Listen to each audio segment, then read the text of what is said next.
BBC বাংলার সান্ধ্য অধিবেশন প্রবাহতে আপনাদের স্বাগত। আজ আপনাদের সাথে লন্ডন স্টুডিও থেকে আছি মানসী বড়ুয়া।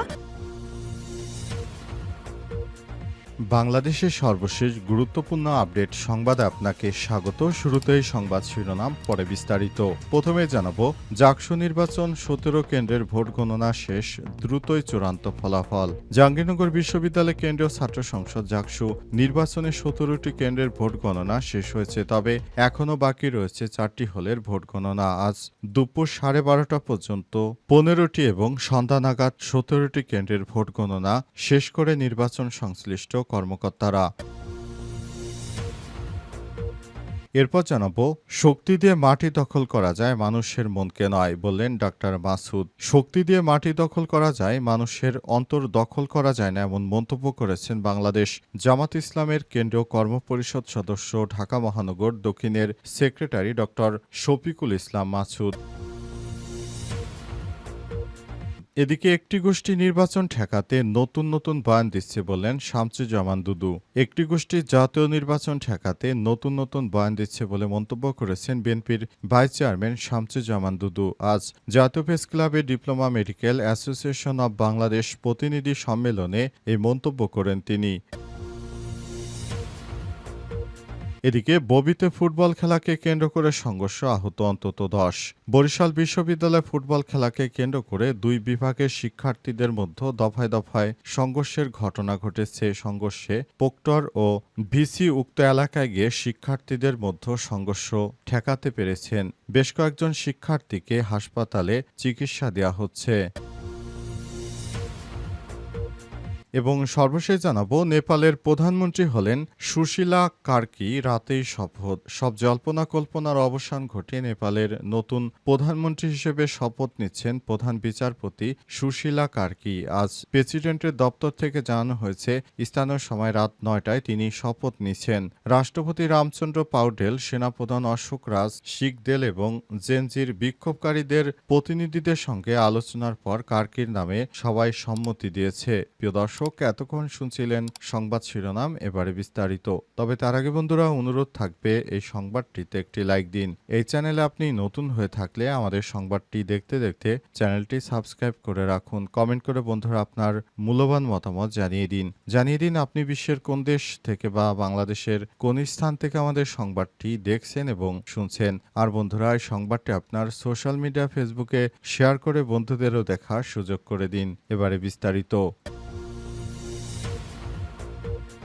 জাকসু নির্বাচন 17 কেন্দ্রের ভোট গণনা শেষ, দ্রুতই চূড়ান্ত ফলাফল। জাহাঙ্গীরনগর বিশ্ববিদ্যালয় কেন্দ্রীয় ছাত্র সংসদ জাকসু নির্বাচনে 17টি কেন্দ্রে ভোট গণনা শেষ হয়েছে, তবে এখনও বাকি রয়েছে 4টি হলের গণনা। 12 সেপ্টেম্বর দুপুর 12:30 পর্যন্ত 17টি কেন্দ্রের ভোট গণনা শেষ করে সংশ্লিষ্টরা সন্ধ্যার পর বিষয়টি নিশ্চিত করেছে। নির্বাচন কমিশনের সদস্য অধ্যাপক মোহাম্মদ মাফরুহ সাত্তার জানান, বর্তমানে 8টি টেবিলে ভোট গণনা হচ্ছে, তবে সন্ধ্যার আগেই 10টিতে ভোট গণনা হবে। আশা করছি দ্রুতই ফলাফল দেয়া যাবে। এদিকে ভোট গণনায় বিলম্ব হয় এক প্রশ্নের জবাবে জাহাঙ্গীরনগর বিশ্ববিদ্যালয়ের উপাচার্য অধ্যাপক ডক্টর মোহাম্মদ কামরুল আহসান বলেন, ভোট গণনা বিলম্ব হওয়ার বিষয়ে নজরে আছে। নির্বাচন কমিশনার বিষয়টি দেখবেন। আমি নিজেও যাব, কথা বলবো যাতে দ্রুত গণনার কাজ শেষ হয়। এর আগে বৃহস্পতিবার 11 সেপ্টেম্বর রাত 10টার দিকে জাহাঙ্গীরনগর বিশ্ববিদ্যালয় কেন্দ্রীয় ছাত্র সংসদ জাকসু নির্বাচনে ভোট গণনা শুরু হয়। ম্যানুয়ালি ভোট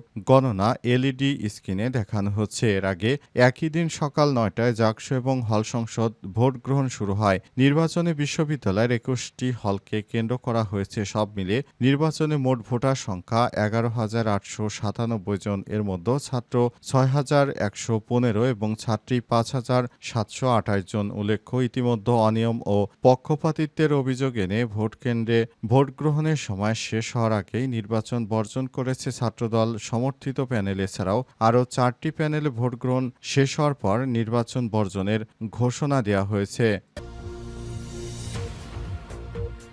শক্তি দিয়ে মাটি দখল করা যায়, মানুষের মন বশ করা যায় না বললেন ডক্টর মাসুদ। শক্তি দিয়ে মাটি দখল করা যায়, কিন্তু মানুষের অন্তর দখল করা যায় না, এমন মন্তব্য করেছেন জামাত ইসলামের কেন্দ্রীয় কর্মপরিষদ সদস্য ঢাকা মহানগর দক্ষিণের সেক্রেটারি ডক্টর শফিকুল ইসলাম মাসুদ। শুক্রবার 12 সেপ্টেম্বর দুপুরে বাউফল পৌর শহরের 3 নম্বর ওয়ার্ডে কাগজির পুল জনতা সড়কের মল্লিক মঞ্জিল ভবনে Ibn Sina primary health care outdoor centre উদ্বোধন ও দিনব্যাপী ফ্রি চিকিৎসা ক্যাম্পে তিনি এসব কথা বলেছেন। এ সময় ডক্টর মাসুদ বলেন, ঢাকা বিশ্ববিদ্যালয় ও জাহাঙ্গীরনগর বিশ্ববিদ্যালয়ের আন্দোলন প্রমাণ করেছে শক্তি দিয়ে মানুষকে বশ করা যায় না। বাউফল উপজেলায় তার আরেকটি প্রমাণ হয়ে দাঁড়াবে। তিনি সকলের উদ্দেশ্যে আহ্বান জানান, কেউ যেন শক্তি প্রদর্শন না করে। তিনি আরও জানান, বাংলাদেশ এখন এক ক্লান্তিকাল অতিক্রম করছে। আগামী 2026 সালের ফেব্রুয়ারিতে জাতীয় সংসদ নির্বাচন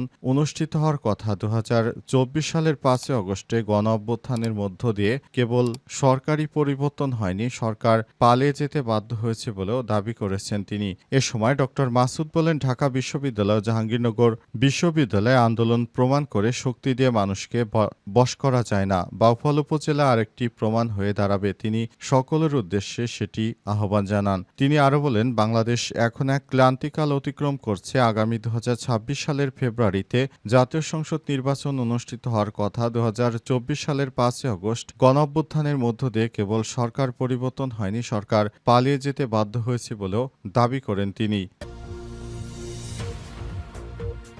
একটি গোষ্ঠী নির্বাচন ঠেকাতে নতুন নতুন বয়ান দিচ্ছে বলেন শামসুজ্জামান দুদু।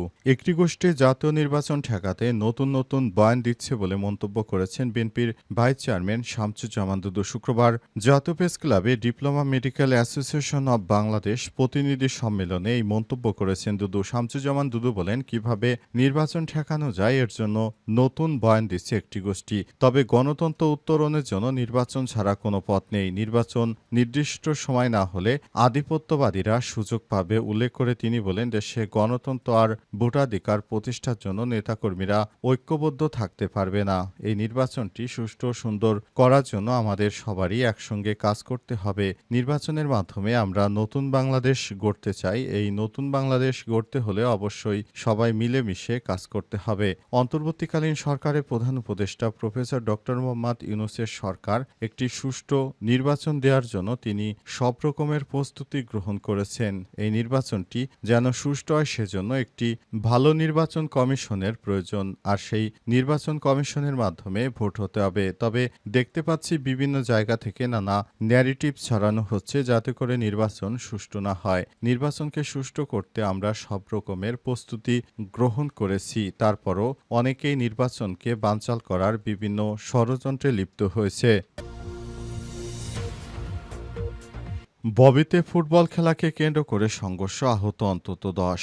বরিশাল বিশ্ববিদ্যালয় ফুটবল খেলাকে কেন্দ্র করে দুই বিভাগের শিক্ষার্থীদের মধ্যে সংঘর্ষের ঘটনা ঘটেছে। এতে অন্তত 10 জন শিক্ষার্থী আহত হয়েছে বলে জানা গেছে। শুক্রবার 12 সেপ্টেম্বর রাত 7টার দিকে সংঘর্ষ শুরু হয়। ইতিমধ্যে ঘটনাস্থলে উপস্থিত হয়েছেন বিশ্ববিদ্যালয়ের ভিসি ও প্রক্টর। শিক্ষার্থীরা জানান, শুক্রবার বিকেলে বিশ্ববিদ্যালয়ের মার্কেটিং বিভাগ ও অ্যাকাউন্টিং বিভাগের মধ্যে ফুটবল খেলা চলছিল। এ সময় প্রথম দফায় এক শিক্ষার্থীকে মারধরের ঘটনা ঘটে। পরে বিষয়টি বড় আকারে সংঘর্ষের রূপ নেয়। তাদের মধ্যে কয়েকজনকে বিশ্ববিদ্যালয় মেডিকেল সেন্টারে প্রাথমিক চিকিৎসা দেওয়া হয়েছে। বিশ্ববিদ্যালয়ের ভারপ্রাপ্ত প্রক্টর রাহাত হোসেন ফয়সাল বলেছেন, এই ঘটনা শুনে আমরা তাৎক্ষণিকভাবে মাঠে যাই এবং পরিস্থিতি নিয়ন্ত্রণে আনার চেষ্টা চলছে। কারা উস্কানি দিয়েছে, কারা সংঘর্ষে জড়িয়েছে তা খতিয়ে দেখা হচ্ছে। দায়ী শিক্ষার্থীদের বিরুদ্ধে ব্যবস্থা নেওয়া হবে। ঘটনার পর ক্যাম্পাসে উত্তেজনা বিরাজ করছে। সাধারণ শিক্ষার্থীরা বলছেন, খেলাকে কেন্দ্র করে এমন সহিংসতা দুঃখজনক। তাদের দাবি,